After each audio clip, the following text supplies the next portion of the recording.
This is Stephen Schmidt for InsiderIowa.com.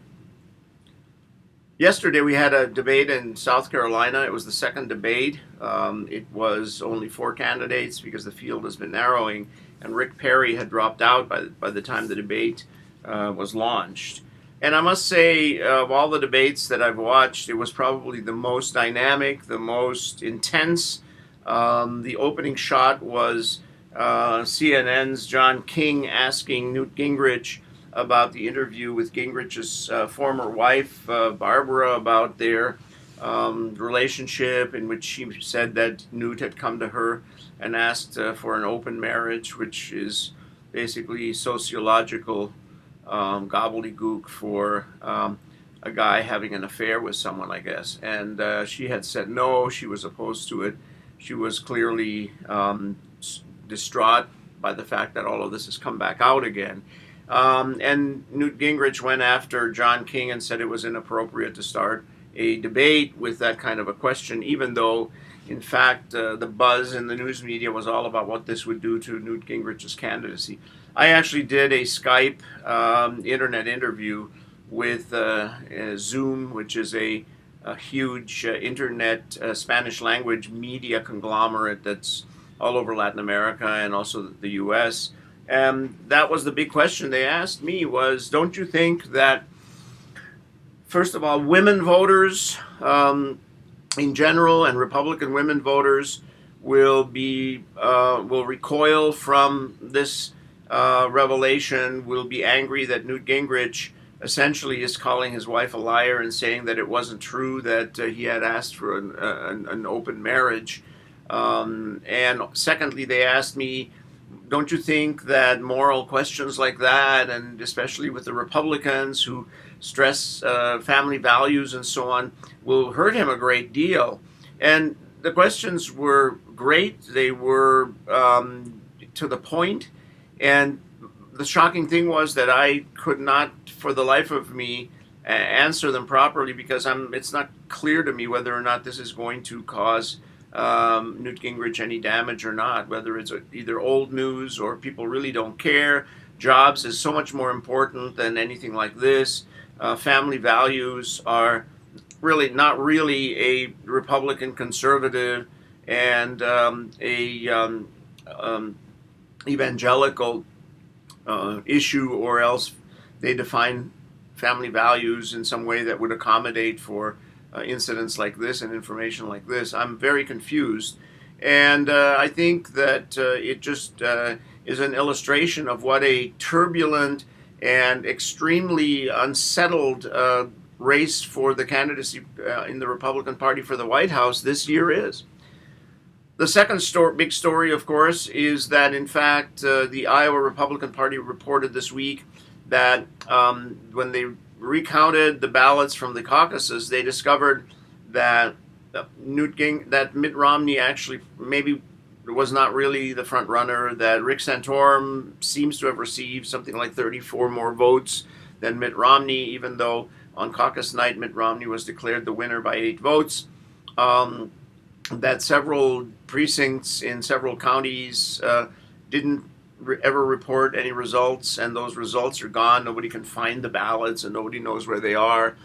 Frankly, I got more media from that almost than the entire Iowa caucuses. I mean, I talked to the Washington Post and USA Today. I talked to CNN en Espanol. I talked to Univision. I had phone calls from reporters from Brazil and from Venezuela and Uruguay and several European ones as well, asking me how this could be that the Iowa caucuses are so important. The Iowa caucuses are the first in the nation. They kind of launched the candidacy of somebody who might become the president of the United States, and how can it be that they got it wrong? I have tried to defend Iowa in the caucuses and pointed out that most elections have some margin of error. We don't generally talk about it too much because it doesn't matter that much when it's very close races like the 2000 race for president. We talk about it a lot when it wasn't clear whether Al Gore or George W. Bush had won the Florida primary, and on that hung who would be the next president of the United States. And I pointed out that in Iowa, the sort of margin of error of counting caucus ballots would also be unimportant if it wasn't for the fact that Santorum and Mitt Romney were so close, that it was a tight race, and that this year the level of anxiety and intensity in politics is so enormously high. Um, so I made excuses for the Iowa caucuses, I think justifiably so. I do think the Republican Party needs to tighten up how they conduct their caucus business and have some sort of more standardized way for people to vote in all the caucuses, and a tighter control with a checklist over caucuses reporting in. There are over 1,700 caucuses, and they should have had a checklist. And when a caucus hadn't called in, somebody should have been on the line. They should have the cell phone numbers or home phone numbers of the precinct chairs, and there should be a bigger staff on caucus night to hound them and pressure them until they produce the results. It's very dangerous. The Iowa caucuses are precarious. They're criticized every 4 years because they are so unusual, and Iowa is so small, and other states would like the benefit of being first or at least up in front. And anything that you do to jeopardize that is a real threat, I think. The third update for you on the political season is the fact that in South Carolina, Rick Perry has dropped out of the race, so that means there are only 4 left standing. Rick Perry didn't have much support, so I'm not sure he has any supporters to hand off to someone he endorsed, Newt Gingrich. But usually people who were supporting a candidate in polls are not dominated and controlled like a commodity by the candidate.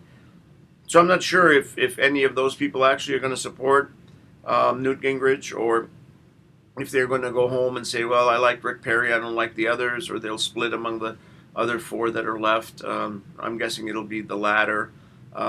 So I don't think that Rick Perry's supporters were a very distinct group. I think it was a collection of people with different interests, and some may back Mitt Romney, and others may go for Santorum, and others may go for Newt. And Ron Paul probably won't get any of those. But let me end this by saying that the big question, of course, is where do we go from here? Is this the end? Is Mitt Romney going to definitively be the candidate and win in South Carolina, and then it's all over with? It doesn't look that way. The polls are tightening up. Newt Gingrich has been catching up to Mitt Romney. On the other hand, the whole scandal about his wife and so on, his former wife, may once again produce a late surprise. Rick Santorum had a terrific debate too. I thought he was unusually articulate, dynamic. He looks presidential. He was fairly charming and stayed away from very negative stuff. And so I thought he did very well. On the other hand, Mitt Romney didn't do very well at all in South Carolina, I thought, in the debates. He has got a thing dangling over him that's called taxes and income. He won't release his income taxes. And a lot of people are speculating every single day about what that means. Does he have a lot of money offshore in accounts, that are hidden in the Cayman Islands and other places? A lot of companies do that to avoid taxes. That's okay for companies, but probably not for presidential candidates. Did he pay significant taxes? Even at the 15% rate that he revealed he probably pays at, because most of his income is from investments and not from actual salary. These are all complicated things, and the average voter doesn't understand the sophistication of them, and I would say doesn't look kindly on people who are extremely wealthy and don't pay taxes, regardless of whether it's legal or not. That's the whole issue. It's not whether he's done something illegal, which he probably has not, but it's whether or not the average plumber and teacher and firefighter and airline flight attendant and whatever, a grocery store clerk, should be paying a higher rate of taxes on their income than someone who is rich as Croesus. And I think that will be a very interesting question going forward, especially if Mitt Romney gets the nomination. If Romney is the nominee of the Republican Party, the Democrats are going to certainly take that and use it against him. So it's been a fantastic week. Apologize for being dressed a little informally. It's snowing out there, and I had to drive in from the farm, so a little bit of protective clothing here. Stefan Schmidt for InsiderIowa.com. I'll see you in a couple of days, and we'll do a wrap-up of the South Carolina primary. Thanks.